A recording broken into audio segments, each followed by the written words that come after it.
and we look forward to what you have to share. I do see Dr. Warren Blake, a fellow medical doctor, and in his role today as past president of the J3A. Welcome, sir. Welcome, Dr. Blake. Leighton Levy, if he's present, welcome. And our Clovis Metcalfe, a sports enthusiast, welcome. Are there any persons here who have signed on as guests of our panelists who are joining us for the first time this evening or who are just visiting?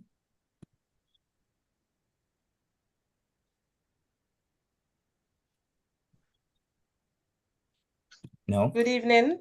Evening. I am actually a guest of one of your panelists, Excellent. but Welcome. I am a Kiwanian, a distinguished past president of Kiwanis Club of Castries, I and see. also I am the president of the St. Lucia Athletics Association. Okay, welcome. Welcome, DP Dora. Excellent to have you here,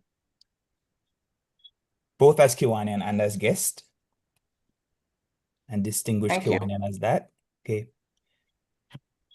Do we have any other Kiwanians, which is a Andrew? yes, good evening, DLG. Kiwanians and guests. How you Welcome. doing? We're looking forward to an interesting meeting, simulating 1-2.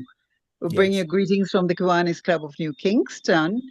Lots of them are elsewhere, but I know for a fact that there is yes, Linda, yes, Bridget, yes, Sonia, Kiwanian Simone, and I'm DLG Gerstein, listening for all the excitement. Have a great meeting. Welcome, DLG. Always a great time to have you at our meetings. Thank you. All right. VP Andrew, I bring greetings from the Kiwanis Club of Ligonier. We are 4 in number. DP Pat, DP Dave Michael, past director Lloyd, and I'm DP Michael. And we are looking forward to an interesting discussion. All right, excellent. Welcome, DP Michael. And DP Michael, this is DP Kareem, so we are 5 in number. DP Kareem is here. Right. More. All right.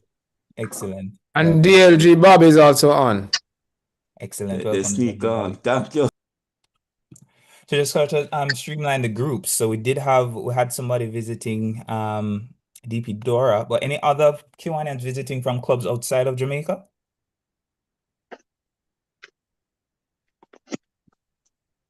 Kiwanian Vincentia from Kiwanis Club of Castries, and I was invited by DP Dora. DP Dora. Wonderful, wonderful. Thank you for joining us.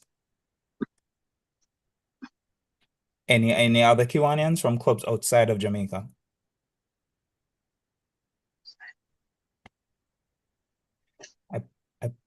I pause, as we mentioned, outside of Jamaica to highlight some of our personal Kiwanians who are tuning in from outside. DP Paul, good to see you on the meeting. And we heard Kiwanian Aheje's voice leading us in prayer in the invocation. Welcome, sir. Good to see you at the meetings. Any Kiwanians from Division 25 who are joining us?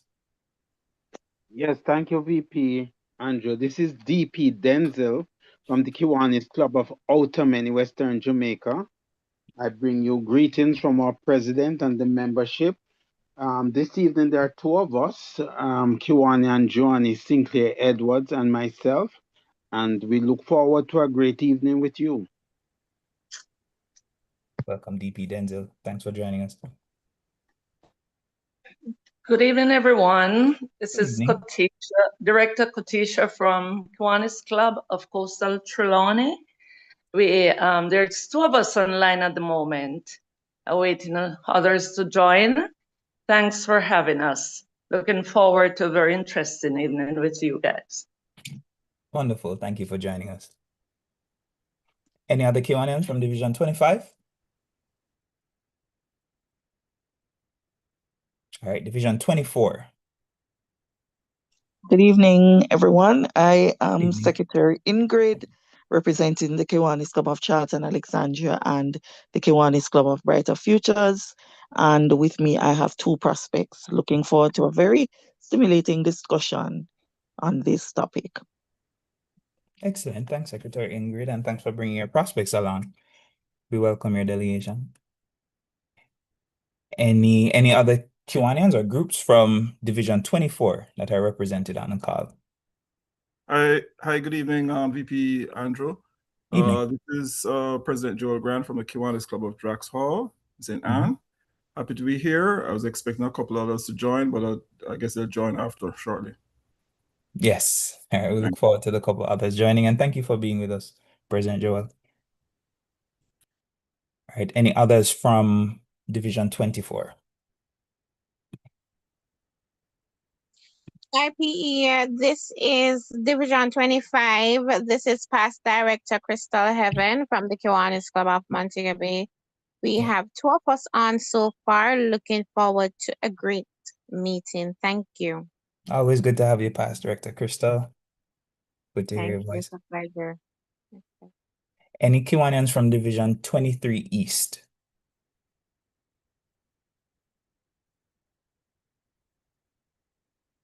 I heard DLG Gerslin earlier on. Yes, she did. Yes.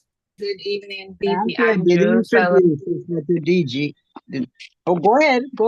Sorry. Good evening, fellow Kiwanians and guest assistant director Talisa from the Kiwanis Club of South St. Andrew. And I'm not seeing any other member on, but I hope they'll join shortly. Thanks for the invitation. Excellent. Not seeing any others yet, but we look forward to more joining. Thank you so much for being with us, Tanisha.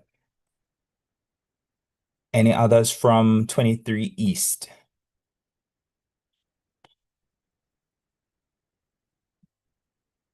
'23 West? Kiwanians from Division 23 West. 23 East, everyone. 23 East, President. I think Kiwanis Club of Ligani was introduced earlier. Yes, they did. But I think it's important to recognize that our delegation has now gone to 7, as my understanding is. Because the topic is very compelling. So we are here. This is PVP Stewie. All right, excellent. Thanks for the update. All right, Yeah, man. Ligani. Somebody else was speaking? 23 West? Yes, 23 West. Good evening, everyone. Good evening. I'm DP Audrey, and I'm representing 2 clubs this afternoon. Kiwanis Club of the Sunshine City, Portmore, and the Kiwanis Club of the Golden K, Elsha. For the Kiwanis Club of the Sunshine City, Portmore, there are 4 of us so far. And for Golden K, there are 2 persons so far. And we are looking forward to a very interesting meeting. Thank you for having us. Excellent. Yes, we do expect the discussion to be very interesting, very topical. Thanks for joining us, DP Audrey. Any others from any other clubs from Division 23 West?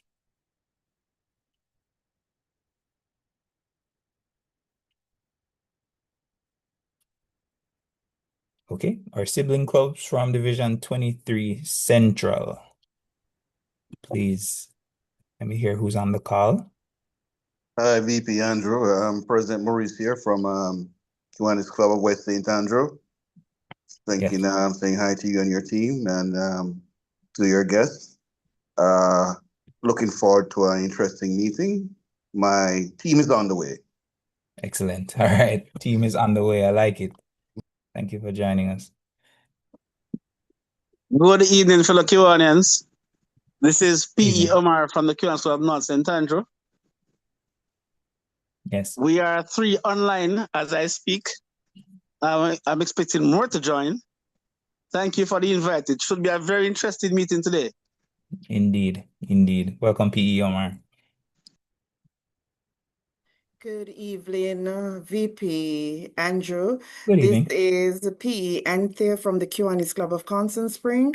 Currently, we have 4 members online, and we're expecting others. Looking forward to an interesting meeting, and thanks for the invite.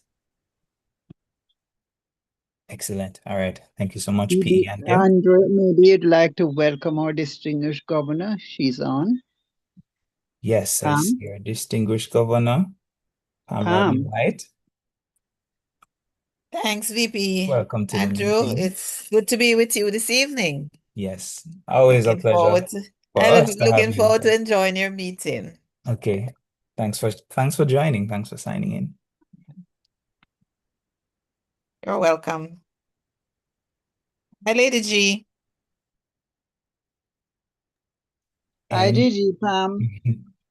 Any other clubs from 23 Central?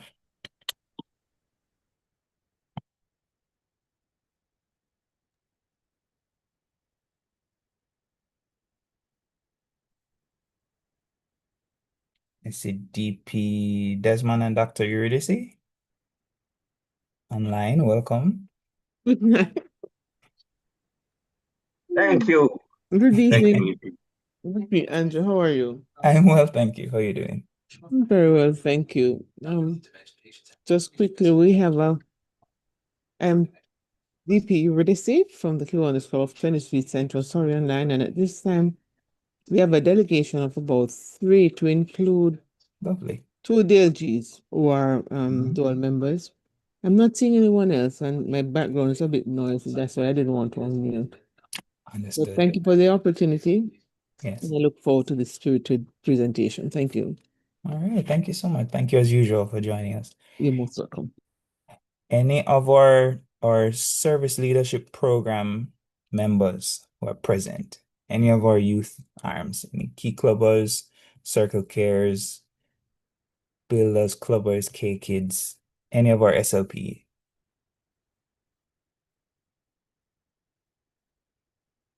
Oh, I'm sorry. We have a guest. Oh, excellent. Please Barry introduce. Ellis. Where's Barry? I think I just saw him a while ago. I'd invited him, but I didn't see him earlier. Yes, So he's he's on the there. call. Yes, Okay. he's there. Thank you. Excellent. Welcome. Welcome to Elaine Fletcher. And also any other guests of Kiwanians, please, if the guest would like to unmute, or the Kiwanian who invited your guest, please just give a quick introduction. Hi, I am IPLG Louise Vite from St. Lucia, Kiwanis Club of Castries. Excellent. Okay, I think this makes 3 from Kiwanis Club of Castries, right? Thus far? Yes, I think so. Okay, thank you so much for joining us. Okay, I know everybody is looking forward to the meat of the matter as we move into the topical discussion. So welcome everyone again. I hand back over to President Zuri to continue the meeting's proceedings.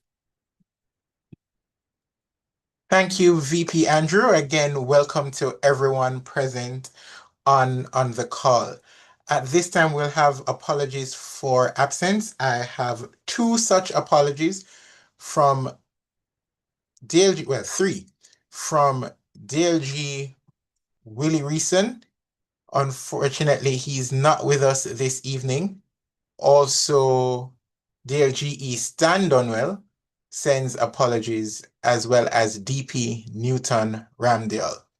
I'm sure they are going to regret not being here, but please make sure we will ensure that they watch the recording. We'll tell them of the recording. Any member of the Kiwanis Club of Kingston have an apology that they would like to share? All right, going once, going twice, going 3 times, gone. We will now have recognition of birthdays and anniversaries, and that will be done by our President-elect, Arsenio Sawyers. Good evening, everyone. So as is customary, this is the segment of our meeting where we just like to take a moment to recognize those persons who will be having a special birthday or anniversary or any other special day for the upcoming week. I do not have a list with me for this week, but if there is anyone on the call that has a special day coming up this week, feel free to open your mics and share with us.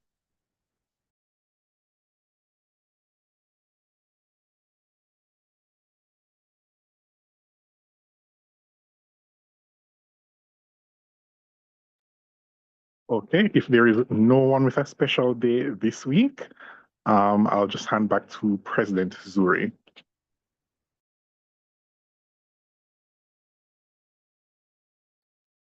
Thank you, President-elect.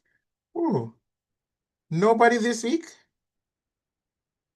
Wait, let me just double check something. Well, okay. So I have, oh, I know I was missing something. We do have some people PE. I just got a message where I'm seeing Elise, I think it's pronounced, wife of PC Carrington Grant, celebrating a birthday on the 21st. DP Charles Sims is celebrating a birthday on the 26th. And we would like to remember our dearly departed brother, Dr. John Source, whose birthday would have been on the 26th of April. So I got those notifications. So we celebrate with those persons. And now we'll have Kiwanis education done by DLG Desmond Bachelor.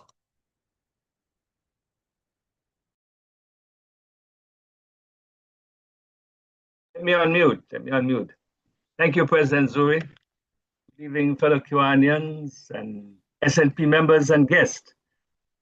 The topic is annual general meeting. And the purpose is to elect officers and directors and hear annual reports from the club president, the secretary, and the treasurer. Now we hold annual club meeting during a regular club meeting. I've been hearing clubs saying that at their elections or their annual general meeting, it's a closed meeting, just to say that it is done at regular club meetings. So it's not a closed meeting. It's any time between January 1 and May 15. And we should give at least 30 days advance notice.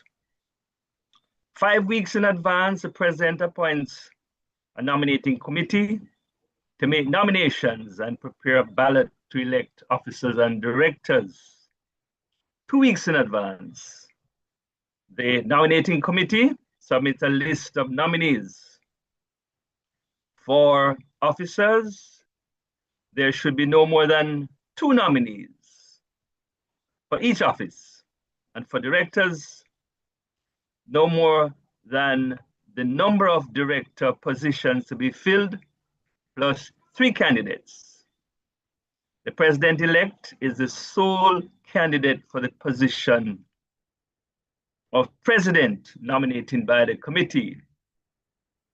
1 week in advance, nominations from the floor may be made for any position to be filled. At the election meeting, volunteers will be appointed to prepare the ballot, count votes, and certify results. And additional nominations from the floor may be made at this meeting if desired. Just want to say that by the nominating committee, the president will have the report. So the president asks for the report from the committee, and the chair presents. The president, let me say that voting procedure. Voting can be done by common consent. And this is where the chair would ask, if there's no objection, the chairman declares the candidate as elected to the position, or vote by voice vote. In this case, it says, if there are no objections, for those opposed, let me repeat, as many as are in favor for the position of president, or whatever the position is, may say A, and those opposed will say nay. And so the positions will be declared elected, or the position they have been elected to that position. So that is it, President, for the Kiwanis education. Thank you so much. Good. Thank you, Dale G. Desmond. And now we are at that point that most persons, well, everyone, been waiting on, where we go into our main event, which is being dubbed this evening Straight Talk. And we will be looking at the World Athletics decision, and everybody, I'm sure, would be aware that this decision is to refuse the transfer of 11 athletes, not just 4 Jamaicans, but 11 athletes from their countries, which is Nigeria, Kenya, I believe, Jamaica, to Turkey. And our panelists were introduced earlier. So all I'm going to do now is turn over to our moderator for this section, DP Stewart. Thank you, President Zuri. I don't have my regular camera that I would have used. I have to use my phone, which makes it a little bit more awkward, but the show has to go on. Okay. Fellow Kiwanians and guests, it is my pleasure to be able for us to host this particular panel discussion. And although our president named the persons, well, and VP Andrew also did, I just wanted to maybe overlap a little bit. The first thing I wanted to point out is that, well, not many people see the agenda, but I want to share this with you because, and the person at fault is not here, who is DLG Willie. But he described one of our panelists, and that is Kiwanian Clovis, as a sports journalist.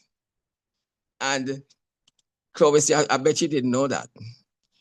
But I had put on the flyer sports enthusiast. So I think Willie needs to change his glasses or something. But anyway, welcome to Kiwanian Clovis. We look forward to your contribution this evening. And I think the Sarge should make sure that he finds Willie next time they see him. Secondly, I'm happy to have with us Dr. Warren Blake, who is a past president of the Jamaica, the J3As, let's put it that way. And we're very happy to have him. And the last person on the call, on the panel is no less than Mr. Analyst. I think that's what he calls himself on his channel. So that's Leighton Levy. And, I watch all his stuff. And, I'm really, really happy that he was able to find the time. We may have another person dropping in during the session if they are able to come on, but I'll keep that as a surprise. Okay. The format I'm gonna use is initially an opening. I want to give each person 2 minutes just to kind of indicate where you are on this situation. And I want to make something very clear. We're not here to bash anybody. We're not here to bash the athletes. We know why they did what they did, and that's fine. We're just here to analyze, look at its impact, and look at the ramifications, and maybe look at what are some of the things that could be done in order to help to prevent this kind of situation arising again. If not totally, at least the en masse kind of, situation that happened a while, recently. So I'm just gonna ask each person to just take 2 minutes just to set the tone for how you feel about the situation and what you hope to put forward tonight. And then we'll go into developing the whole issue first after that. So let me ask, it's hard for me to keep my hands steady. I'm gonna try. I'm gonna ask Dr. Blake if he would go first. Warren, over to you. Okay. Well, you have given me the opening, but but just to point out that athletics is a rules-governed sport, And the rules state that, that was in effect when the athletes applied to switch, that you cannot, switch nationalities for purely mercenary reasons. That if you want to switch nationality, you have to show that you have developed ties with your new country and that you are willing to contribute to athletic development in the new country. The 11 athletes did not show this. That's my understanding, that when their submission before the Nationality Review Panel, because the athletes themselves can't make the submission, it's the member federation that applies on their behalf. And they have to show that these conditions are followed. And as a result, it would appear to me that they did not manage to show the review panel enough reasons why they should think that they have really migrated or adopted Turkey as their new country. So the transfer was refused. Okay. Is that your opening, or you have something more to add? That's my opening. Okay. Thank you. Thank you, Dr. Blake. And next up, I'm going to ask Leighton. Leighton, and who is no stranger to us, he has been on our, some of our panel discussions in the past. So I'm really happy to have you, Leighton. Your time. Yeah, good to be here. And just as this is a Kiwanis meeting, I have to point out that my late father, who passed in 2017, was the Kiwanian of the Year for South Trelawney in 1973-74. So I'm the son of a Kiwanian, and it's something that I've always been proud of. That plaque actually still hangs on the wall in my parents' living room down in Trelawney. So it was a significant accomplishment as president of that chapter at that time. All right, so here's how I see this. I'm in agreement with what Dr. Blake has said to some degree, but to add that in this modern age where sport is professional, I don't think it is any rule that restricts trade and athletes' ability to earn from their skill sets is a fair rule. I understand the circumstances that World Athletics is trying to control what would be probably the rampant raiding of countries that are lesser capable of taking care of their athletes. So it's not a situation where you have one side against another. I think it's a very complex issue that has to be sorted from the World Athletics level, because track and field is, as far as I know, the only professional sport where national representation is tied to earnings. That's where athletes are seen and signed by shoe companies. They're usually their primary source of income. So with that in mind, this is an issue that has many layers to it, because on one hand, you don't want athletes to just willingly opt and leave one nationality for another. But on the other hand, restricting them from being able to earn from their skill sets, I don't think is right either. So it's an issue that is very complex in many ways. And it's something that needs to be sorted from World Athletics, who is trying to grow the sport and to get fans back to the sport. And I'm just concerned about whether or not this rule or the enforcement of this particular rule is in the best interest of the athletes, who are the product. They are the ones that people pay to see. And so it's not as simple as it might sound, because there are many nuances to the circumstance, and that is something that needs to be addressed actually from the IOC and World Athletics level as well, because IOC, for example, has people performing at the Olympics and they're not getting paid. And they are the product. They are the ones that people come to see, and yet IOC does not pay or reward these athletes in any way.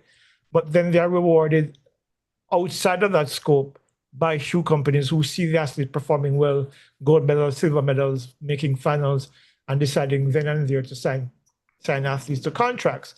So there's the structure of the system as it applies to the track and field needs to be amended, because there is a way in which athletes can earn and still represent their countries But under the current dispensation, it's not quite the case. Thank you, Leighton. And let's invite Kiwani and Clovis to make his opening salvo.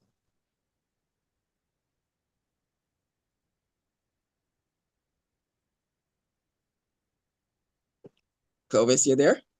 Yeah, I just oh yeah, trying to turn on my camera, but it not all right.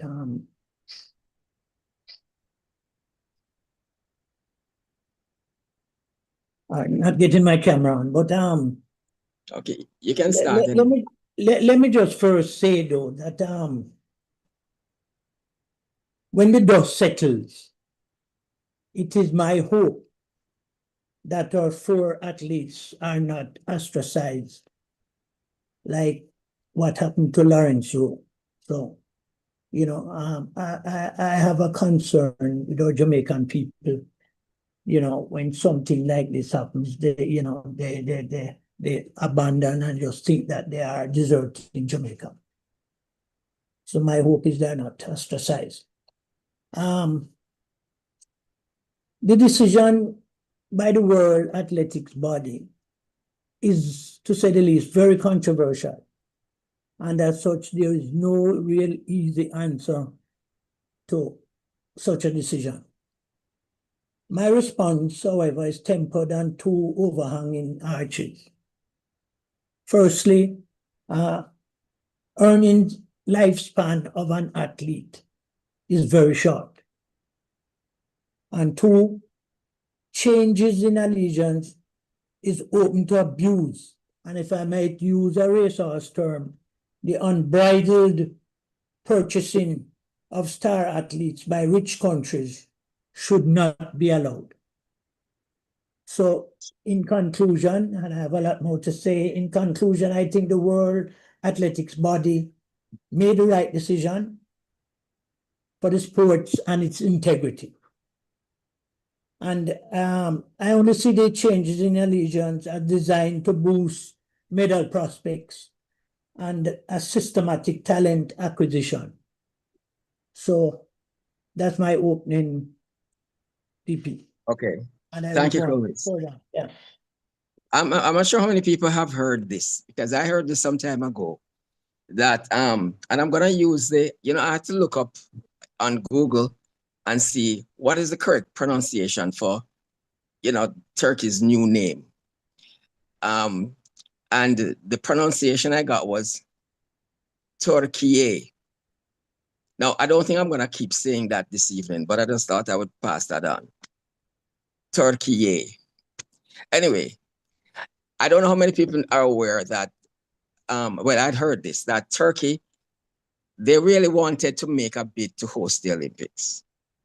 And they realized that for it to be a credible bid, they need to win some events at the Olympics.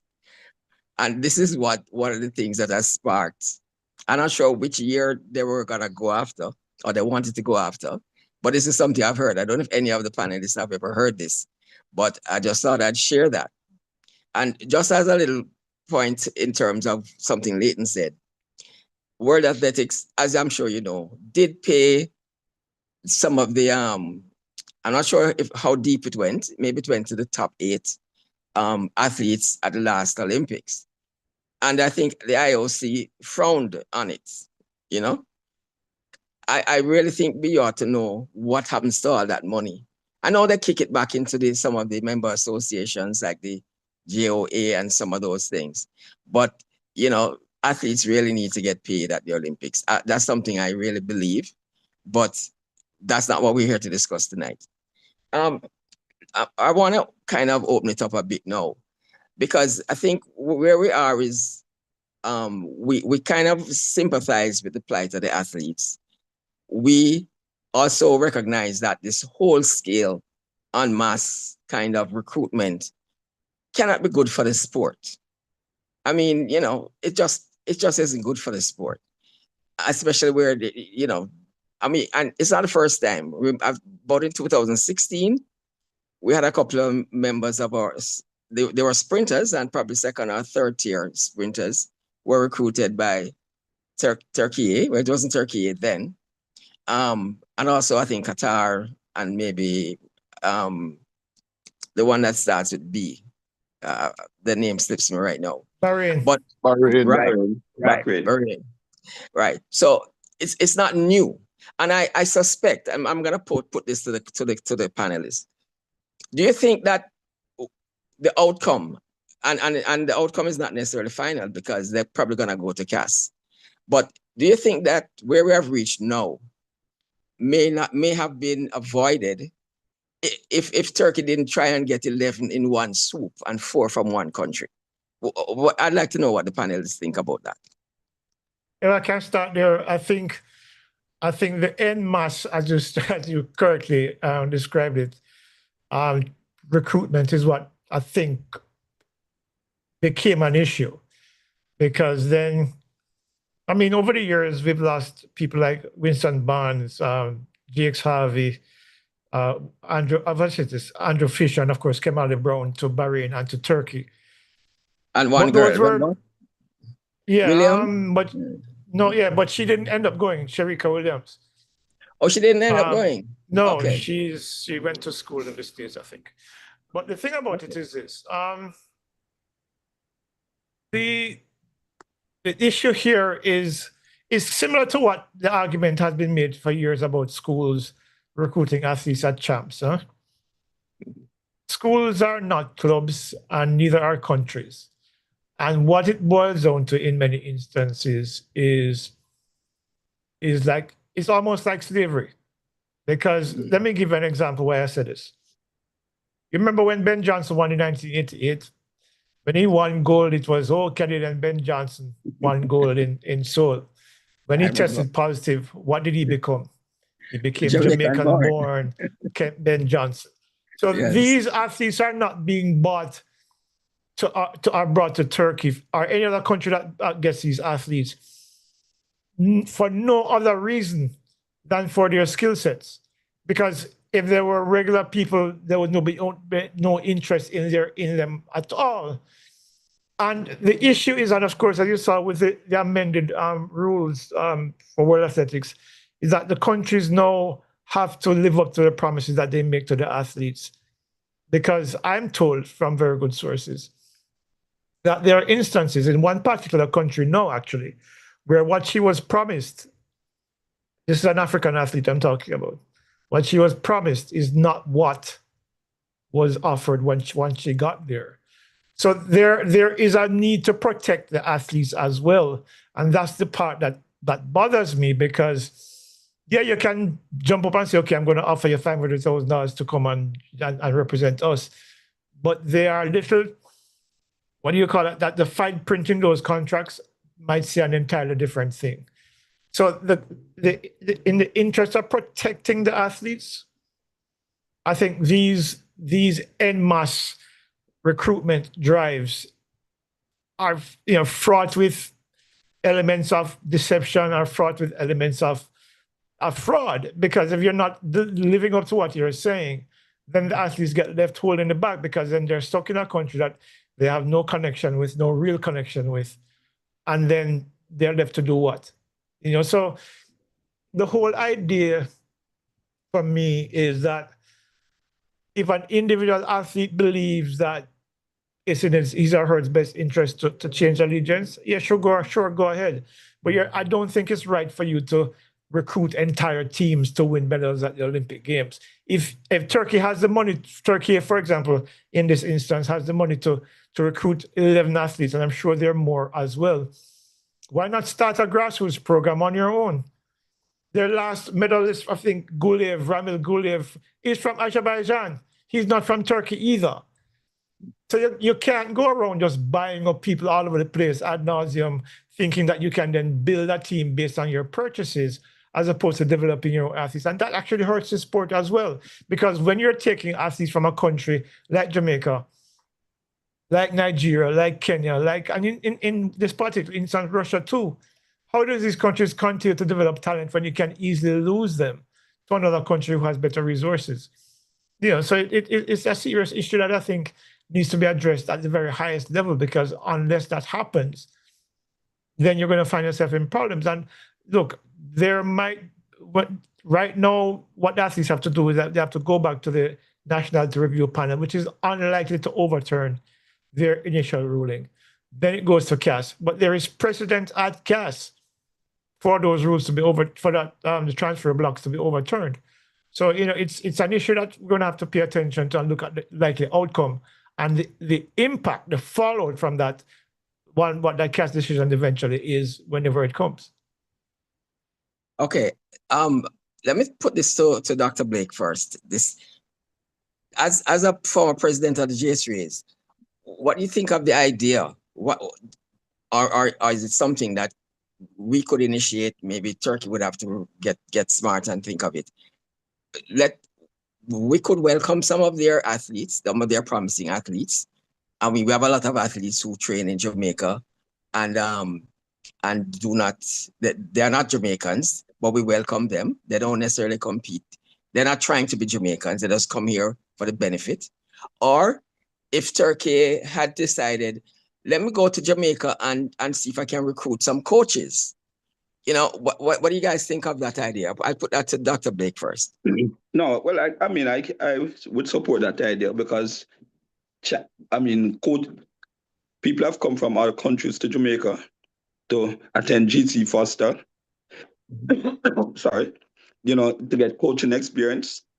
And we have hosted athletes from quite a number of other countries who have come here and honed their skills. Julian Alfred, who won gold for St. Lucia, was trained in Jamaica. So we are not averse to that idea. But just looking at transfer and migration of athletes, I went and looked at the whole transfer and movement of athletes. Between 1998 to 2025, Jamaica lost 16 athletes. And we gained 12 athletes that came from other countries to Jamaica. From countries from the diaspora. And we also got back one, who need to answer Clovis' question about no recriminations. Brandon Simpson, who went to Bahrain, reapplied and became back a Jamaican athlete. And he was welcomed back into the fold. Let me ask you, when you said we lost 16 athletes, are you saying these weren't some of these just normal migration, or are you saying they migrated and applied to transfer to other nationalities? Right. Okay. So they no longer represented Jamaica. Right. So in a sense, it's not exactly kind of like the Turkey situation, though. I just want to know. No, we didn't go and recruit them wholesale, and we didn't make any payments to them.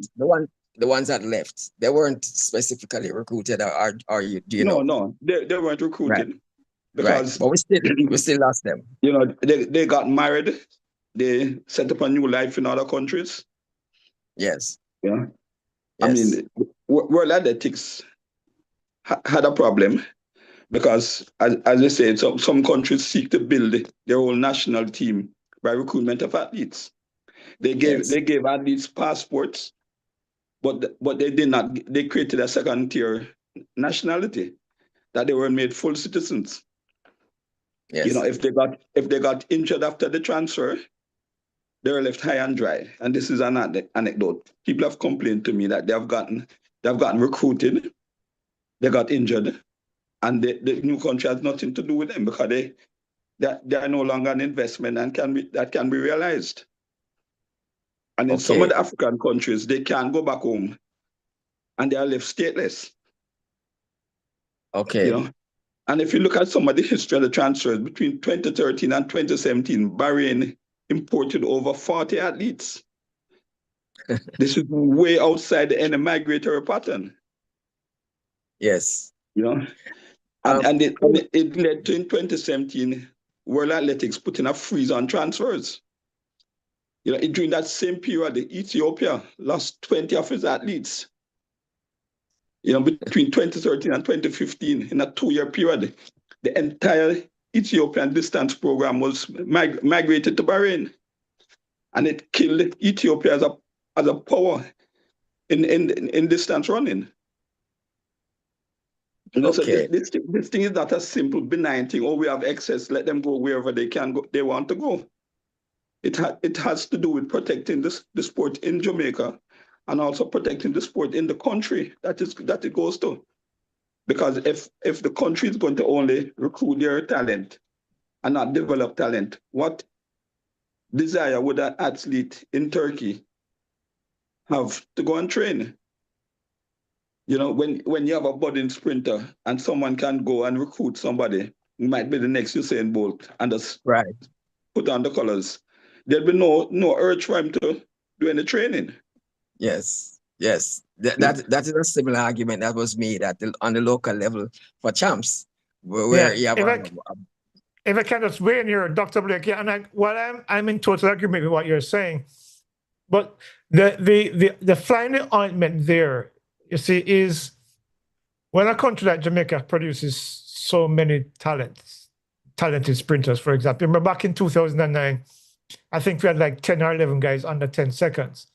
There are only 6 or 7 of those guys who are going to probably make the team in any 1 year. When you have Usain Bolt, Asafa Powell, Michael Frater, Nesta Carter, et al. People like Jakes Harvey and Winston Barnes and Kamali Brown, they didn't have an option of making a national team in a real sense. So then how do you then position them to be able to earn? So that's the other side of the thing for me, because like this year, for example, this year coming up, Jamaica is going to potentially have 11 women under 11 seconds for the 100 meters. Only 6 or 7 can probably make a squad for any, and to be seen at a global stage where, as I said at the outset, making a national team is literally pegged to your ability to earn. So how do you then navigate that space for those athletes who are not making national teams, even though they are talented enough to make other teams?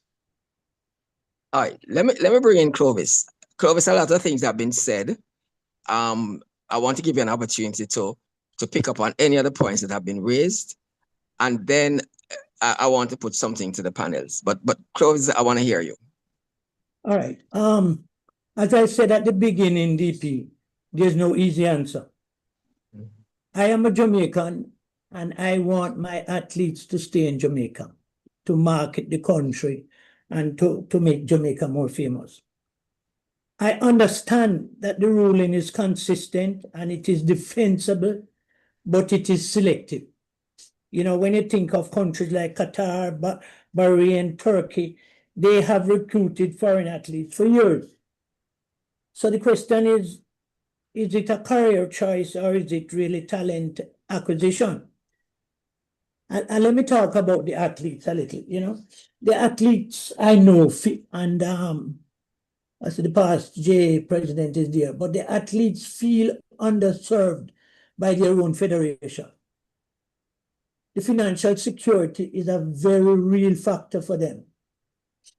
You know, and while the decision may feel, say, punitive to them, to the athletes, you know, I understand that, and it also limits their autonomy.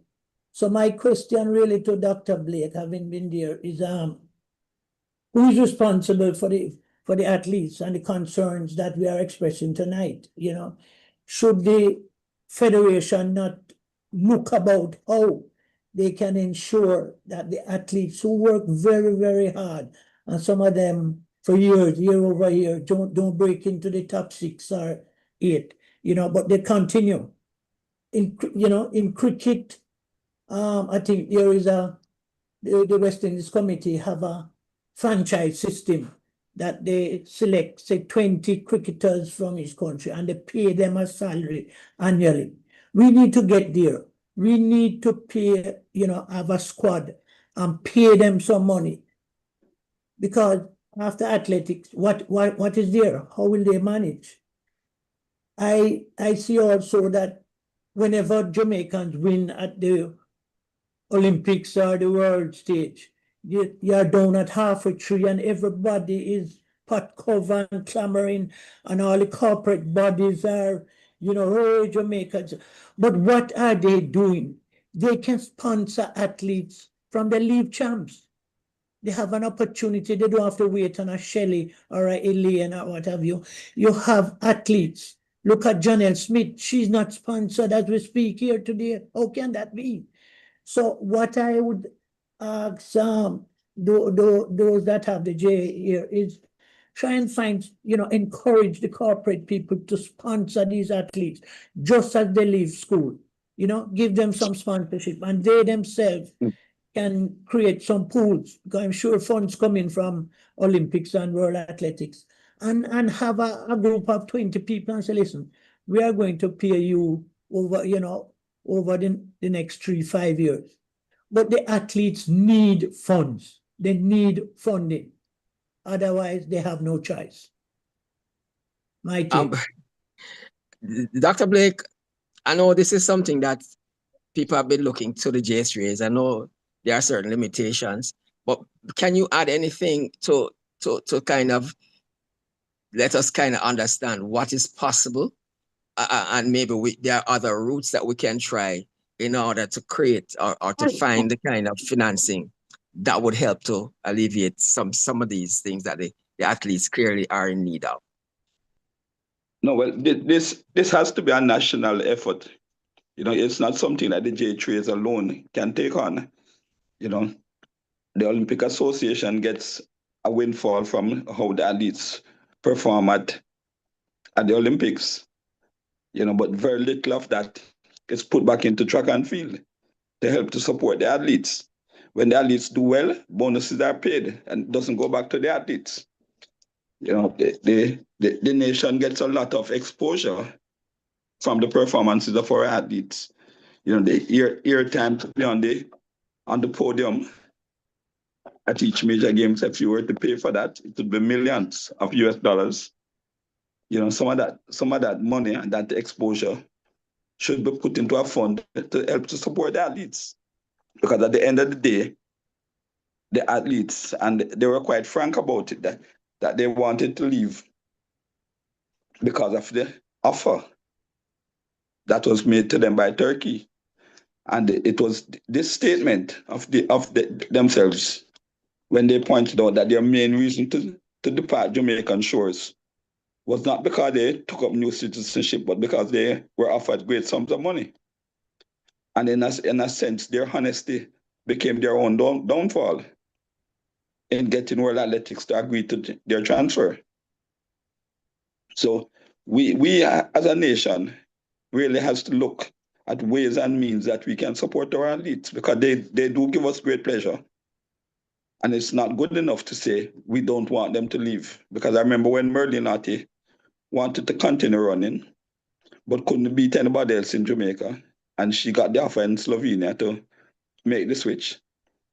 There were people in Jamaica who were very disappointed and looked at it almost as betrayal that Merlin seek to represent a different country rather than Jamaica.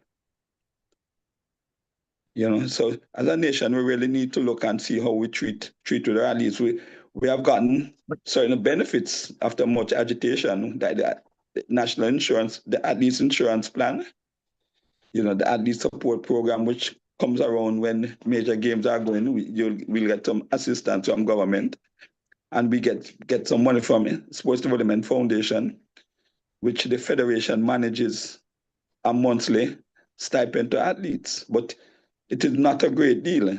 And the number of athletes that we have in training are a great number. So even with a great amount, because what some other countries do, they run a national lottery, and all the proceeds from the lottery go to athlete support. We initially, when our lottery was started, the tax that the government forego went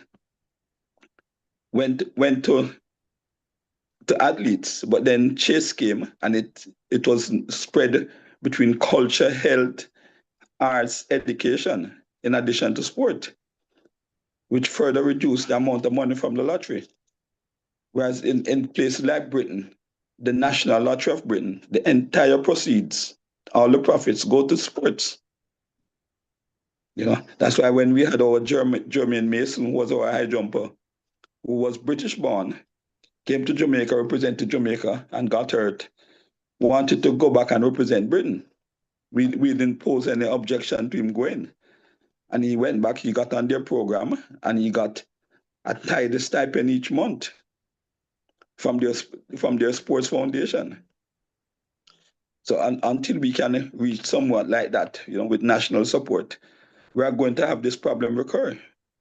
Because if they had, now I was just saying that if they at least had quietly gone ahead and gotten married and show ties to Turkey and didn't say anything about the money, they would have been gone. Okay, I want to take it in a little different direction, but before, based on all that you just said, one question that needs to be asked is who is going to bail the cat?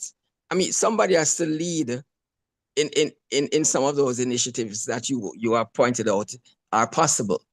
I mean, and maybe, I mean, J3As are the head of the sport in Jamaica.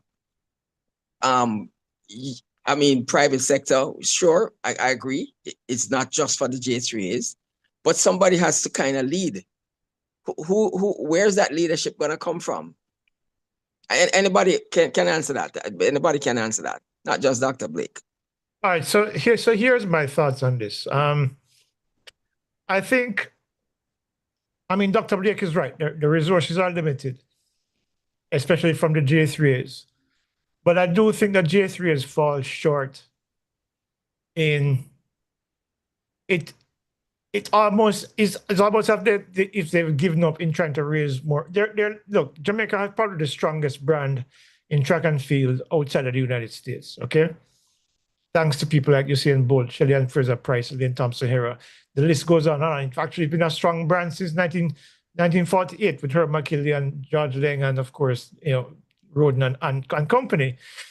Herb McKinley. The thing is, I do believe that the J3As needs to do something in this regard. This is what my idea is. J3As need to engage a marketer, somebody who can negotiate contracts and set about to engage in some public-private partnerships with companies in Jamaica and companies outside of Jamaica, because Jamaican brand is strong enough, I believe, to attract interest from overseas interests. But I don't see that there's an effort to do that. I don't know if we're just settling to accept the money that we get from SDF and the money that we get from our shoe sponsors and stuff like that, which is never going to be enough. And I don't think we negotiate from a position of strength. I think we negotiate as if we are the ones that are trying to get the benefit of the Jamaican brand, which is not the case. There are companies that are trying to get the benefit from Jamaica, and we're not using that leverage effectively. Usain Bolt blew the world up. In 2008, when Usain won the Olympic Games in Beijing, his media market value was estimated at over $300 million US. Right? That is like, at the time, maybe 10 times more than the Jamaica Hotel and Tourist, the Jamaica Tourist Board spends on marketing for Jamaica's tourism each year. Why didn't we take advantage of that? We're currently in a situation where we've seen Elaine Thompson-Herah do damage. We've seen Shelly-Ann Fraser dominate the world for more than 2 decades. And we have not done anything to leverage the strength of that brand to bring revenues into the J3s and allow them to do more for the athletes. I think the J3s has been too lethargic, too late, and too laid back in terms of what needs to be done to generate that kind of interest. If we had a trained, experienced marketer, somebody who could go out there, find those partnerships and bring them together for Jamaica, I think a lot more could be done. And I think a lot more of our athletes would be more inclined to stay. But I don't think the J3s, whether intentionally or not, does not do enough.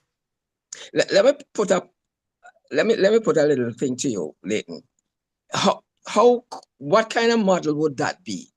I mean, I can think of a model where we use our athletes in our promotional and stuff. But you are talking about a situation where a foreign country or a foreign entity would pay us. What kind of model? What kind of model is that? And I'm not saying you're not on the right track, but I would love if we could get an idea of how that could work. Just as an example, if you can think of one. I don't have an example of the top of it, but what I do know, when you look at what Jamaica does at the Olympic Games, what Jamaica does at the World Championships, I'm sure that there are companies that have products or anything that's aligned to the sport, products that are aligned to competitive activity. Look, Usain Bolt has a contract with Hublot, okay? Why is it that Jamaica couldn't have an agreement with Hublot for that as well? Because then it's just not just, remember that Shelley and Fraser-Price now has a contract with Richard Mille as well for a watch company, right? Usain Bolt has a contract with Hublot. There, a few years back, Samsung pulled the sponsorship from the Diamond League and started to invest in Usain Bolt as a sponsor. You see what I'm talking about? So there are countries, there are companies out there who see the strength of a Jamaican brand that want to align themselves with the Jamaican brand, and we can use that as leverage. Right, and you and Blake had a watch deal as well. But what I'm getting at is, how do you separate the individual from the country, from the team? No, but the individual represents the country. No, but the money wouldn't come to the country. The money wouldn't come to a fund like what Dr. Blake is talking about. But here's the thing. It wouldn't necessarily come back to the country. But let me just finish this point, Dr. Blake. 1 second. When an athlete earns money who is domiciled in Jamaica, where does that money go? It stays in Jamaica, I presume, or it comes to Jamaica. And that money goes into construction. Maybe they want to build a house. Maybe they started a business. And through that taxation, from the revenue generated, could go into a fund. That fund then goes into the J3. So anything that athlete or those athletes do from those businesses that they generate, whether it's construction, whatever it is that they do, the money could come indirectly from that taxation from those businesses and goes into a fund. And then it piggybacks into the J3s or the Ministry of Sport or the SDF for them to then use that money to benefit the sport. Okay. There are so many ways in which it can be done. Okay, somebody else had wanted to come in. I wasn't sure who it was. I think it was Pat Tomlinson. Had his hand up.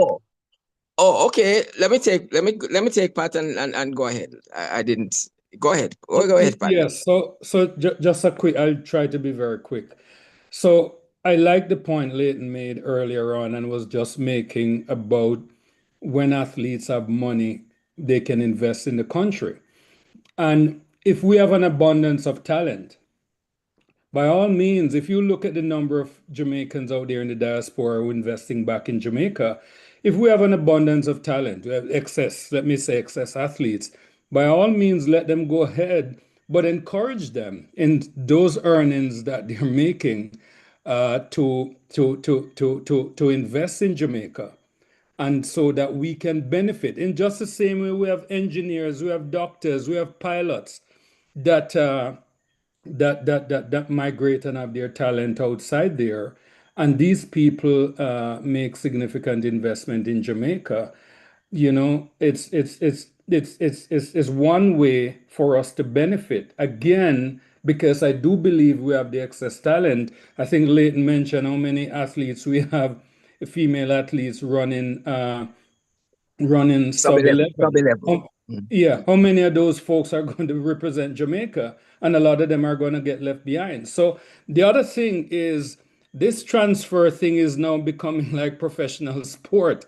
And, you know, I want to think perhaps what we need to do is work with World Athletics and say, hey, I'm going to levy assess. And I've invested in champs. I've invested in a lot of these athletes to bring them to where they are. If Turkey wants them, then, you know, there should be some cess. I mean, it's maybe far-fetched, but I think we're at a stage now where we have to start thinking out of the box, because I think the horse bolted. Countries are going to be able to hold on to athletes anymore. Okay, thank you. That idea of the cess is not a forgotten issue. That is something that is very real and possible, because but it can be negotiated, and I'm pretty sure that is an opportunity. But okay, let me just take it into another direction. I remember a couple of years ago, in cricket, right? Most players couldn't make any money in cricket unless they were on the test team, right? Then with the advent of T20, came, you know, the IPL and all these T20 leagues. And then all of a sudden now, people could really earn good money without even making the test team. And some didn't even want to play for the national West Indies team anymore. But the structure for track and field is definitely different. But like last year, Michael Johnson tried to start a league. It didn't work. The model that he had just didn't work. But it doesn't mean that leagues can't work. Maybe some investor is just gonna have to try. Serena's husband said he was gonna try to develop a league. So what I'm getting at is that there has to be other opportunities for athletes to earn separate and apart from, well, there's a Diamond League, of course, but only so many lanes. There's only so many lanes at the Diamond League. And some of our second tier athletes, they're not gonna get a lane so easily.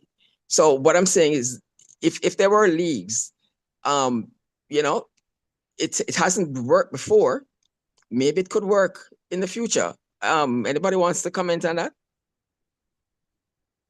I could comment, Stuart. I think that IOC and World Athletics are really controlling the sport too much. Not with FIFA. FIFA plays an administrative role as a World Cup, but really leagues run football most of the time. But I think with World Athletics and IOC and the national organization are way too controlling and would prevent. So for example, should you have meets where you represent MVP or Races.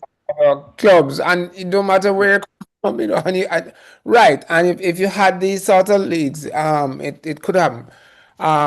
So I just think the national organizations are not the best organizations. I hear what Leighton said, but if I was an athlete, I wouldn't want to put any of my money with JAAA at all. I think JAAA is not structured to do what I hear Leighton talking about he wants them to do. And I heard Clovis talk about, you know, that we should have private sector go on represent and sponsor athletes when they leave champs. No, Bolt digital started Bolt in 2004, but that's an exception.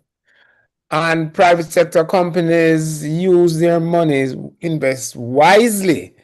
They are not going to go and go for a chance of winning. We have seen excellent people at champs, but look where they've gone after. So I wouldn't want to force a private company. A private company make the investment because they have to get a return. And they're not just going to go after somebody that's leaving champs unless it's an exception, like somebody who did 1990, 1994 in 2004 and so forth. So I agreed to it that we need to get away from this national competition solely. Yeah, you can have it at the Olympics and, you know, every 2 years at World Championship. But in between that, it shouldn't be about countries necessarily competing, but athletes competing through other routes, through clubs where you want to go in the world. Yeah. But and those clubs are also financed by the shoe company. Exactly. And they have to earn and also by what the athletes themselves earn. So it's a cycle. It's not just independent. Right. But there's something I like some of the points you're making, and certainly we can, that is a way to go. But I think people have to, you know, track and field is one of the few sports. I mean, look at tennis. Tennis, yes, they like to go to the Olympics. It's fun because they get to meet some of the sports stars from there, and they're, it's funny enough about sports stars, you know, they're also infatuated. Maybe that's not the right word, but they also they are celebrity gawkers of other sports people in other sports. So they like the Olympics for that point. But tennis, nobody is gonna tell me who won the gold medal in 2016 for the singles women, but they will tell me who won it at the Olympics in track and field. What I'm getting at is track and field is one of the few sports where the Olympic Games is your pinnacle. You know, maybe gymnastics to a certain extent too, but most of these sports have their own thing. Football has their own thing, which is bigger than the Olympics. You know, basketball have different leagues. Granted, I'm sure the US. Granted, you know, the Olympics is a spectacle, but it doesn't really top the NBA, right? Which is really a country thing. What I'm getting at is that it's really the Olympics really shouldn't be the pinnacle of track and field. Shouldn't be, but it is. It is, and are we stuck with it? Are we stuck with it? We should be creating our own. Even the world athletics, even the world championships is subordinate in a sense to the Olympics. That's not exactly how it should be. You know? Which is why I was saying at the top that your ability to earn in track and field is tied directly to you doing well at those events. But what needs to happen, I believe, is that the idea, of course, the leagues, I think, is something that could work. I don't know how it would be structured, but certainly if you have leagues and you have clubs competing against each other, a club can actually buy another athlete, and for a transfer fee, athlete earn from their respective clubs. And whenever the club season ends, whenever there's an Olympics or World Champions, to go back to their respective countries and represent their country without fear of losing out on revenue. So as I said before, the structure of how track and field is set up needs to change. That is one of the key factors of why these athletes are choosing to represent other countries, because winning at the Olympics doesn't guarantee you, and getting to the Olympics is harder than it actually is for most other sports. And you know what, Leighton?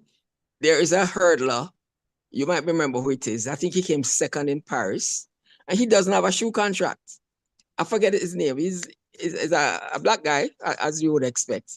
Daniel Roberts. Right. Daniel Roberts. And he doesn't have a shoe contract. You know, so it isn't even a guarantee for even a success. I mean, a silver medal at the Olympics is a big deal. So are supposed to be a big deal, you know? So we just have to find a way for athletes to be able to earn. And I'm hoping, I heard today that, well, it may not have been today's news, but I heard that Michael Johnson has come to an agreement, you know, he filed for bankruptcy, that the athletes will get 70% of the money that is owing to them, you know, instead of the full 100. And I guess he's trying to put himself in a position to go again. I really want something like that to succeed. It needs to succeed. And other countries, you know, something like this needs to succeed. DP, if you just allow me to, DP, go ahead, something. Please. You talk about belling the cat. Yes. And I want to go there. Aside from the medals that the stars win, the country benefits tremendously from free advertising, which we all would agree. Some years ago, I went to Oktoberfest, and when I came off the train at the entrance, a half-drunk man asked me where I came from, and I said, Jamaica. And he ran off several lengths and stretched his hand out like he wanted to collect a button, you know? Which he was doing. So he was aware of Jamaica, he was aware of all our star athletes and all that. So I say that to say that tourism benefits most from our athletes. And there is such a thing as the Tourism Enhancement Fund. I don't know too much about it, but it could be broadened. And as Leighton had mentioned, marketing, and I'm also of that view that overseas athletes, I don't know if because their economy is bigger and the numbers are larger, but they easily can market and get substantial funds in. But the Tourism Enhancement Fund somehow could be broadened, and some of that funds used to assist our athletes, because tourism really does benefit from whatever we do, whenever we do well in track and field. There is a very good point there. Let me give a specific example of that. After, was it 2013, when Shelley won the triple in Moscow? Yeah. A friend of mine from the Czech Republic, we went to school together back in '98. He brought his family to Jamaica just because he saw Shelly win those medals. So he brought his wife and his 2 kids. Why? Because he came to Jamaica curious as to why is it that we do the things that we do. And I'm sure he's not the only one. You know, so there are benefits to what our athletes do, and which is why our brand is as strong as it is. And what as I said before, we're not leveraging it in the right ways. But we also benefit from music and from the ganja and from all the other things and the rude boys and everything else, not just track and field. Yes. Yeah, but it's part of the culture. But I don't. You say that to say what, though, Bobby? Into you that in 2012 when Jamaica spent $1 million at the Olympics in London, not one, I didn't think we get 1 cent from it. Yes, we get the exposure, but we do not, or somehow we don't have the capacity to convert that exposure, whether it's music or whether it's in sports. We have a national problem to convert what I call resources, which is the brand, into results. And that's a different story. Totally different story. You may be right, Bobby. You may be right, but how do you know that? Huh? How do you know that? How do you know that somebody who saw the pavilion that we set up in London didn't, based on that, take a trip to Jamaica? How can you say that in terms of, I just want to know 1 million. Because we didn't have the increase in tourism year over year to reflect the $1 million that was spent at the pavilion. It was very, very, very clear, and they had a lot of discussion about it. The return on investment was very, very low. Okay. All right, DP Stewart, before you move on, I think this is probably an appropriate time to ask for a motion for extension of time. Sure. Yes. So moved, President. Can I have a second now?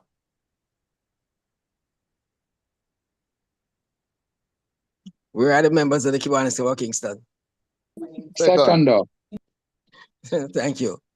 Okay, we're obviously going to be. Thank you, President. Stewie, could you yes. Dora, Go ahead. Head of the St. Lucia, to come in?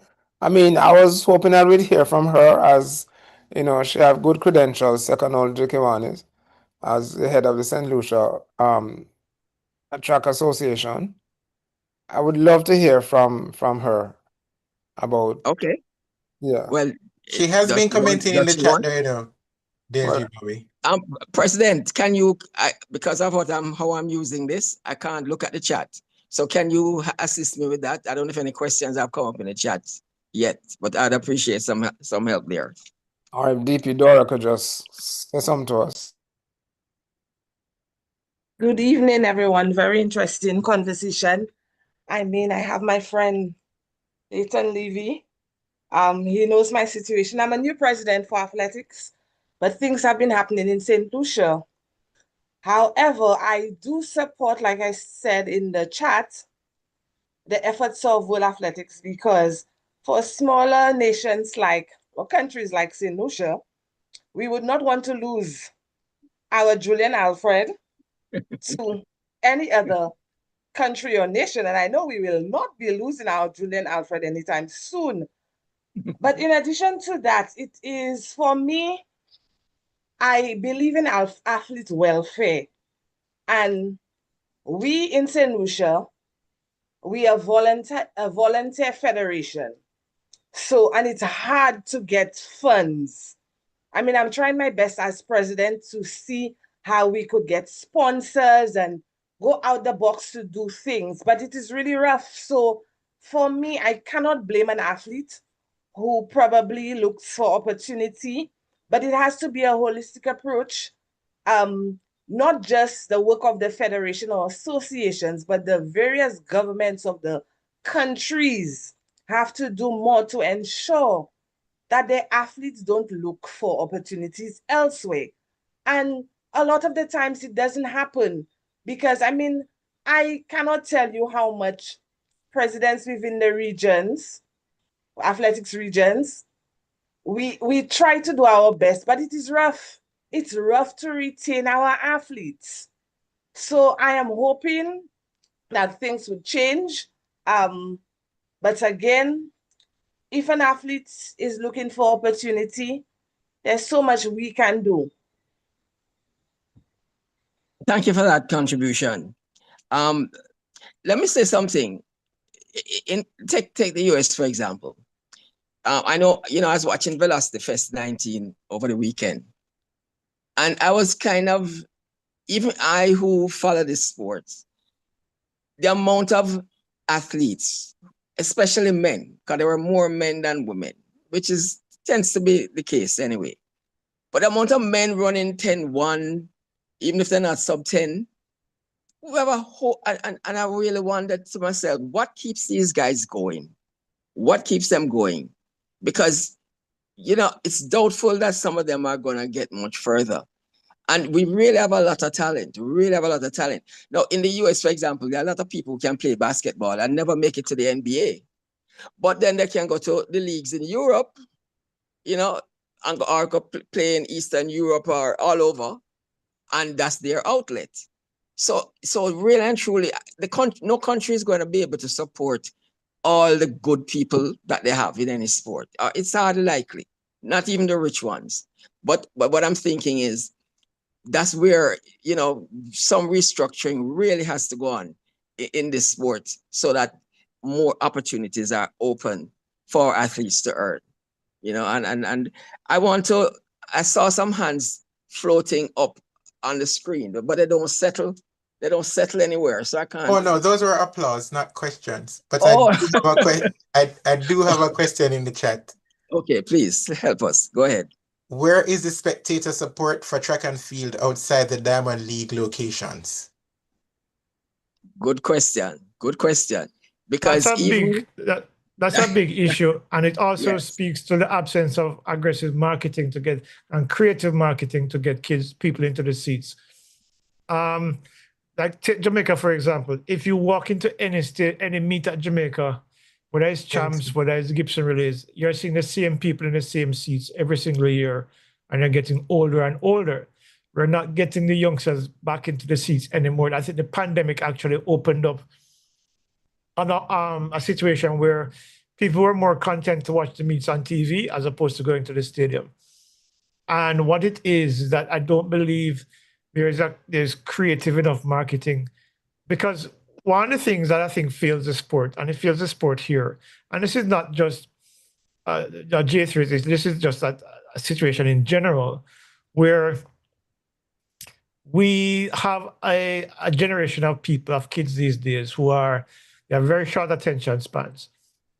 The other side of that is also that sporting events need to be experiences. The days of people sitting down 4 or 5 hours watching a track meet are over. It has to be an experience. You have to give people a reason to want to come and then come back again. But we're not able to do that. And I think it's beginning to impact champs, as we saw it when the 100-meter finals were moved to a Wednesday, and people are resistant to that change. There are several reasons for that. I actually have a video on my channel about that, wherein a big part of the crowd that used to come on a Friday to watch the 100-meter finals at champs came from abroad. They're part of the diaspora that comes into Jamaica for champs on a weekend, because they then can fly back to the States to work on a Sunday. When you move the finals to a Wednesday, then they have to come in the middle of the week, which is not usually conducive to them, taking the time off from work, because it's not on a weekend. But within that specific dynamic, the marketing there that is necessary to pull people, not just those from the diaspora, but people locally, to come into the stadium, to take part in what is individually our most successful sport outside of probably netball. And we're not seeing the new faces in the stadiums anymore. So it's more than just the issue of the event happening. It has to become something else as well. Let me just quickly comment on that. I agree that better marketing is needed. But one of the big turnoffs for me, I hate going to the stadium. I hate the facility. I hate having to, the distances you have to traverse. I hate the dirty bathrooms. I hate the fact that you have to spend a half an hour in a line if you want to eat something. I really don't like the stadium. And to me, the stadium, plus well, I might be in the grandstand, but when you're asking people to sit in the hot sun and in the bleachers for long hours, you know, they will do it for champs probably for the final Saturday.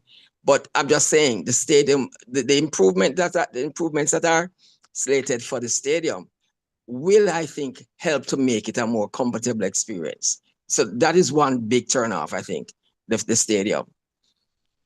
Dr. Blake, would you like to come in? I mean, a lot of stuff has been flowing under. So some of it has been directed at the J3s, but you are not the president anymore, so we're not holding you to it. But anything that you wanna, I personally think that we should have a dedicated lottery for sport. You know, maybe we need another lottery, but this one just for sport, and let the one that exists be shared up among, you know, something like that. I think we need one for sport. I think the chess fund should be disbanded and the money goes to sport. Well, I don't think we can just drop the other people. You know, arts and those things are important. But I'm just saying, if we had a dedicated lottery, which we don't have now for sport, we should have that. I think that's what we should have. Dr. Blake, you want to come in? Yeah, just sorry about that. But just to comment on what Leighton said, the other things in Chase, you know, they have their own budget. They have ministries. Because health has a health ministry with a whole dedicated budget. The sports budget comes mainly from SDF and from Chase. So we should have a dedicated lottery. And I would support that. You know, some of the things Leighton spoke about, you know, I mean, when I was president, we tried, but it needs cooperation, not just from adults marketing, but we need cooperation from the athletes. And one of the problems is that there has been historically a lot of distrust between the athletes and the federation. And we are trying to break that down, because we have gotten some of the immediate past athletes to sit on the executive of the federation. In fact, we were the first federation to have athletes sitting at the table on the executive. Even before World Athletics started the Athletes Commission, we started that in Jamaica. Sorry, other than Fraser, do you have any more? Yeah, we had Frederick Dakers, we had Sharon Simpson. Okay. You see, these people have sat on the executive. I mean, Freighter has been the one that has been there the longest. Okay. You know, but it is something that we actively cultivate to try and get the athletes involved in the federation. Okay. I had another point I wanted to raise, but it slipped me when I asked that question. All right, if nobody has anything burning, we're winding down. We're gonna just try and wrap in like another 2 minutes. I just wanted to add something else, you know, because I mean, Please, I've heard people. Go ahead. Go ahead. I've heard people compare the decision by World Athletics to breaching human rights and restraint on trade and all this sort of thing. You know, if you look at the FIFA statutes, sorry about my call. Listen, what the FIFA statutes and how they treat changes in nationality. Until 2 years ago, once you played for a country, even one cap, you could not switch nationality no matter what. And they have since modified it a little, and they've made some changes, but it is still nowhere close. It's easier to switch nationality in track and field than with football. But where football has the advantage, as Leighton said, the club structure is much more developed than track and field, because football has been a professional sport far longer than track and field has been. You remember it was only recently that World Athletics took out the amateur out of the name, the International Amateur Athletics Federation, IAAF. Yes. Yeah, and they switched it to the International Association of Athletic Federations to signify that they were now recognizing that the sport, you know, is no longer an amateur sport. And that's just a few years ago. Yes. Okay, this is my final ball. My final ball. You mentioned something about trust. Trust. One of the things that I've heard, even quoted by one of the four, I don't know if it was all of them said it or one of them, of the four, or four athletes who had switched, was that they okay, and let me just mention one word, Adidas, right? The Adidas deal that was on the table, a lot of people got wind of what was in it.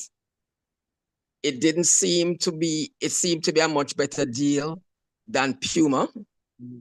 And it seems to a lot of the people in the general public that we went back with Puma out of loyalty or whatever. We can't tell exactly why. But I think that also destroyed some of the elements, because apparently that deal had something in it more for the athletes. So the athletes felt that you had an opportunity, or the association had an opportunity to do something more for them, and you didn't take it. I could cut I you don't know right. what. I could cut you right there now. Please. I had an opportunity to have discussions with Adidas shortly after I became president. And Adidas did some stuff. The deal that they presented to the public, I mean, we're negotiating. We negotiate behind doors. We don't negotiate in the public space. The deal that Adidas, when I was president, presented to the public is not the same deal that they discussed with me privately. And when I asked them to put it in writing, Adidas simply said there was no deal. To the point where radio stations have quoted and claimed that something must have happened why Dr. Blake turned down a vastly superior deal in preference to a Puma deal. And I have asked them through my lawyers to back it up or to retract it.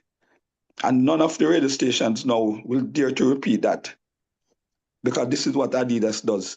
It puts out misinformation in the public space, and I will challenge anybody from Adidas to say that what they presented in public was what they presented to the J-Trays in private. And also, in terms of Adidas deal, Adidas deals have a penalty clause where if you underperform 1 year, as we did in 2017, you would suddenly find more than half of your sponsorship yanked out from beneath you. You know, right? Are you talking about the last deal, or was that a deal earlier when you were? Because I can't remember the timing. Are you talking about the last deal or a prior attempt? I'm telling you about my experience with Adidas. So yes, that's not the same one that was on the table. Maybe the tactics were the same. And I'm very glad that you have had an opportunity to say the same this. Tactic. You are negotiating with a body which is supposed to be a confidential negotiation, and you float figures in the public space, which is not exactly the figures that you present in the private space. Okay. Well, I'm glad you have had an opportunity to say that. Nobody from the JSRAs has ever said that in public, right? So I think we're making some news here. It would be interesting, though, that the JFF has gone with Adidas, and I'm wondering if, but we never knew what the deal was anyway. So that would be interesting to know how they fared, with Adidas. Well, the first thing they feared, the Jamaica colors have changed. Yeah, they have added red to it. I'm not sure. We are now a color of black, red, green, and gold. A country. Yes. Well, I think this is, all right, I want to go one around the panel for all our panelists to have a last word. Please, who wants to start? All right, Clovis, you want to go first? Let me just say, the athletes need to earn. They need to earn much more than they're earning now. I am not proposing that the top athletes who get all of these international sponsorship, need to be supported, like the Shelley and the Bolt and those previous big guns before.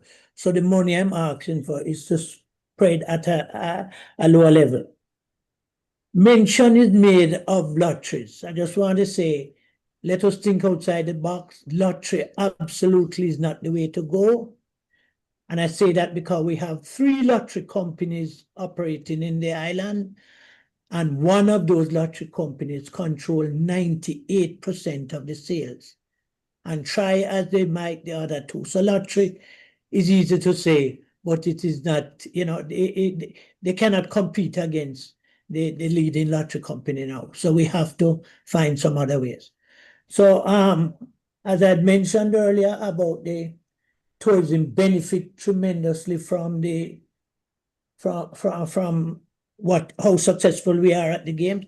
Let us speak with the Babsy Grange and the tourism minister and see if we can include the athletes in the enhancement fund, and how we can build it up by doing overseas marketing to enhance that fund. And that's my, I leave you with that. That's just my thoughts. Thank you, Clovis. Leighton, you can go next. Okay, all I will say is this. Once we change our mindset from sports being only there for recreation and understanding that sport is a business and can be a significant economic driver for Jamaica, until we do that, not much will change. So I would urge us all as a nation, from the government right down to private sector, to start to see sports as a business. How do we use it to leverage its country? How do we use it to the benefit of the athletes? Once we do that, I think we won't be having these conversations won't be necessary anymore, because I think the athletes will be getting their just rewards and the country will benefit. Thank you, Leighton. And back to you, Dr. Blake, your closing comments. Well, I agree with Leighton. Sports should be viewed as a business. I have, in some of the countries where I've gone to, I have met people who can open doors. I've tried to use that to bring businesses to Jamaica. So there could be a coordinated effort to use sports as a lever to bring more money into the country. And I also, I know that athletes have signaled that they are going to appeal the decision, but as Leighton says, they are going to have to ask the National Review Panel to relook at their decision before they can go to CAS. Once the National Review Panel makes the decision, then if it's not to the liking of the athletes, they have 30 days to appeal to the Court of Arbitration. I don't see much happening there, but I'm not going to close out an appeal to CAS. But if it doesn't fail, the athletes are welcome to come back, and if they so choose to, if they come to the nationals and perform, they will be selected. I don't see any recommendations from the J3s about their attempt to change nationality. They will be selected, they will be welcome back, just like we did with Brandon Simpson, who came back to Jamaica. They will be welcome back into the fold, because we still view them as our athletes to bring joy to everybody in Jamaica. And really, the crux of the problem is the lack of money in track and field. And as an international federation, they really need to look and to see ways by which the money earned by athletics can be kept by athletics and not earned by the International Olympic Committee. I have some suggestions, but I don't think they're for this forum. But we should really look to that, make our World Championship the premier earning event for track and field and not the Olympic sport. Yes. Thank you very much, Dr. Blake, and thank you to all our panelists. DP stew as one stew to the next. I will look at discussion to close, because as an administrator, I want to endorse everything that Dr. Warren has said. Those of us who have to run sport understand that Jamaica's talent with 11 athletes doing 10-1 didn't happen overnight. That's part of the nurturing process. If we only had 2 athletes doing 10-1, then our relay team would be short. Numbers are important in competition. The more competitors we have, the higher the standards of our athletes. And so I don't want us to believe that just because we have 11 doing 10.1, that's an issue. That's not an issue. That's a great thing. In football, we have to produce a squad of 30 or 40 to get 11. So, I didn't want us to sort of mix up the issues because I fully endorse World Athletics' position, because once you nurture and develop our athletes to a point where we are now excelling, you have to protect the sport locally. The issue of salaries and things for athletes is a separate issue. And Leighton, I understand that. You and I understand we have had to interface on these things. But let's preserve, just like in St. Lucia, the competition which we have nurtured over time to get our athletes to a point. But we should not allow these large countries with 20 and 30 million people to come poaching our athletes. They should invest in their own athletes, and let us address the issue of salaries for athletes as a separate matter. But I endorse the decision of World Athletics, and I'm agreeing with whether you want to do a lotto or you want to do the National TEP, Tourism Enhancement Fund, to provide income for athletes. Let's deal with that as a separate issue. But I want to congratulate the panel and you, Chairman, for hosting an excellent discussion on this matter. Thank you, Stewie. Yeah, man. Okay, someone is designated to do the thank you, but I'll hand back to the president. Thank you very much. All right, thank you, DP Stewart. And just one thing, not to start another discussion, but one of the things that I'd want persons to leave from here thinking about as well, because we keep hearing in this discussion that the athletes need to earn, the athletes need to earn. I'm asking people, technically, in the decision from World Athletics, what is technically in that decision that prevents the athletes from earning? Contemplate on those things and you could have further discussions. I'm going to now invite DP Rupert to do the official vote of thanks. Thank you, Prez. Good evening, everyone. I'm going to thank our presenters, our panel, on behalf of all of us who are here. I know the group of gentlemen and all those who participated off the side are on the side. You have given us some insights tonight that I hope will benefit not only Kiwanians, but all of us as Jamaicans. It's a pity, though, that Stu didn't get the Minister of Sports to be with us, because she would have gotten some very important suggestions on how probably the government could help. But we just want to say thanks to Dr. Warren. Good to hear you, sir.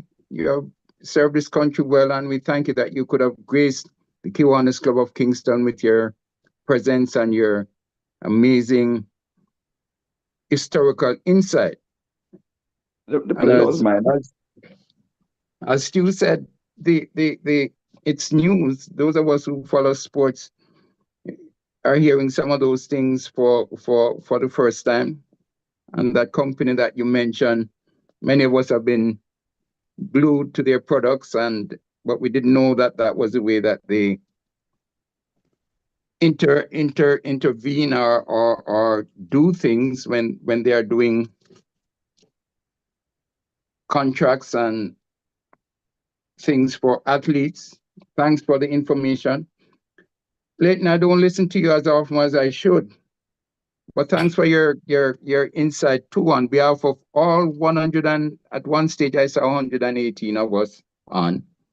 But we want to thank you for coming and gracing us with your presence again.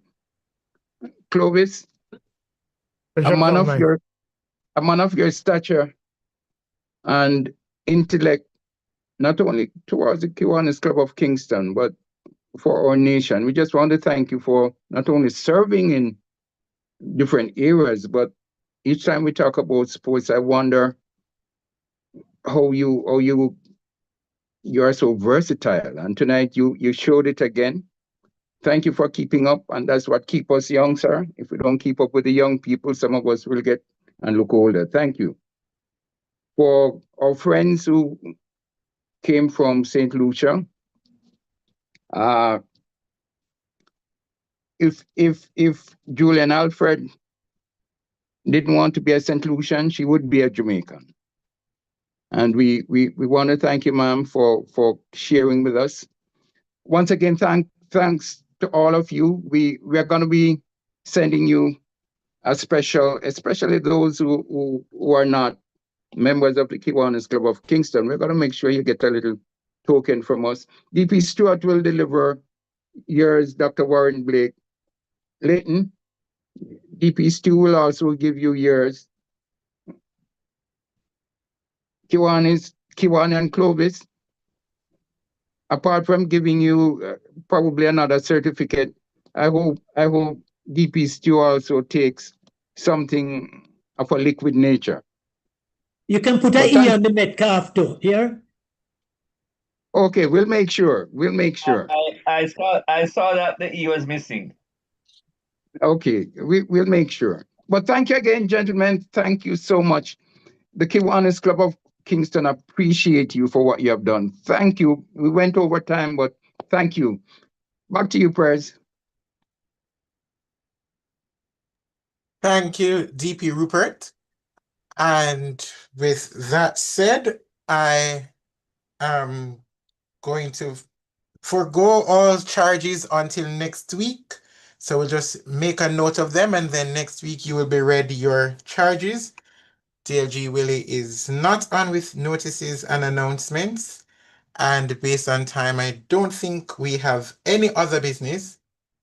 And so for the thought for the week, what I'm going to say is that I'm going to encourage us to look at what role we play, and that we support sporting events by buying tickets and going to the events. We have too many world-class athletes at our national, junior, and senior championships for the stadium to be so empty come those weekends in June.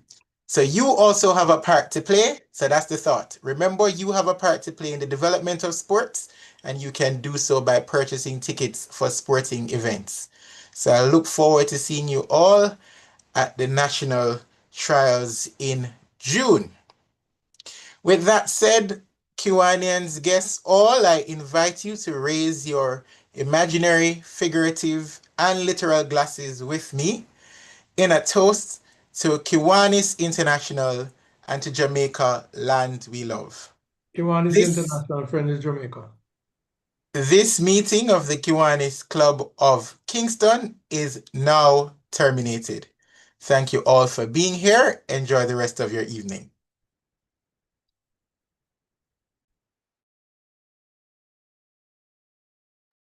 Thank you, Prez.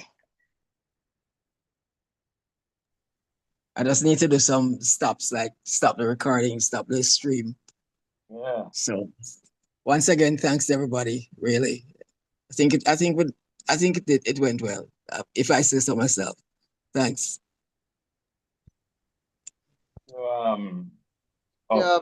We can continue talking, you know. We can continue talking. YouTube is still on. The YouTube? I just stopped that. I don't think so. All right, let me double check. Our recording is on, you know. You're sure it's YouTube? The recording is on. I'm about to stop the recording. But I thought I just stopped YouTube. I still see YouTube. All right.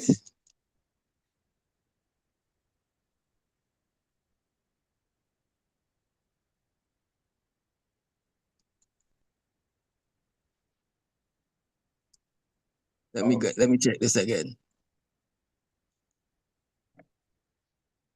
Let me see.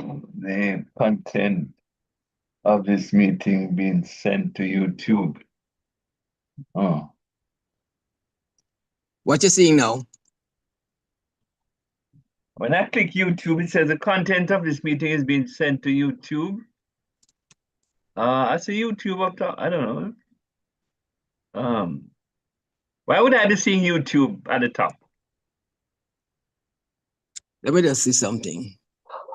Remind new participants. All right, let me try again.